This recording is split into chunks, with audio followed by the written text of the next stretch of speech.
મારું નામ અશોક માણિયા, લોકગાયક છું. હાલ જે રીતિ રાજપુરા સિંગરનો મુદ્દો ચાલી રહ્યો છે તેને લઈને શું કહેશું? જોકે આ પટેલ સમાજમાં બન્યું છે. હું પટેલનો દીકરો છું, ગાયક છું. અમને પણ છાંટા ઉડે એટલે દરેક માતા પિતાઓને નમ્ર વિનંતી છે કે કોઈ પણ દીકરીને આ ક્ષેત્રમાં ન મોકલતા. ઘણા એવા ક્ષેત્ર છે જેમાં પ્રગતિ મળે છે અને એને જે મંજિલ સુધી પહોંચવું એને પહોંચી શકે છે. અને હરેક વર્ણને કહું છું કે આવું ગમે તે વર્ણમાં બને એને તરત જ ડાંબી દેજો, નહીંતર આ દાગ બધા વર્ણમાં લાગી શકે.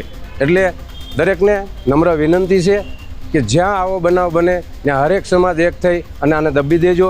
જય હિન્દ, જય ગરવી ગુજરાત. મારું નામ લોકગાયક લાલુ માલવિયા. હાલ જે આ પાટીદાર સિંગર છે રીતિનું પ્રેમ લગ્ન કરી લીધા છે, તો એ મુદ્દાને લઈને શું કહેશો?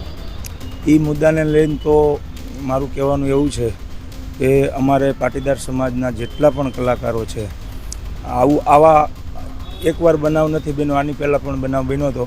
ત્યારે આ બનાવ બન્યો તો પાછું સમાજ ઉપર અસર પડે છે અને કલાકારોનો પણ અમારે અસર પડે છે. આ રીતે જે આંતરજાતીય લગ્નો થઈ રહ્યા છે તો તેને લઈને શું કહેશો? પહેલા નંબરમાં તો પાટીદાર સમાજના દીકરી હોય કે દીકરો હોય, જે સિંગર લાઇનની વાત કરું છું, તો સિંગર લાઇનમાં પાટીદારના દીકરા તરીકે, એક કલાકાર તરીકે તો હું વિનવું જ છું બધાને, પણ એક પાટીદારના દીકરા તરીકે પણ કહું છું કે પાટીદારની દીકરીઓને કલાકાર બનાવો.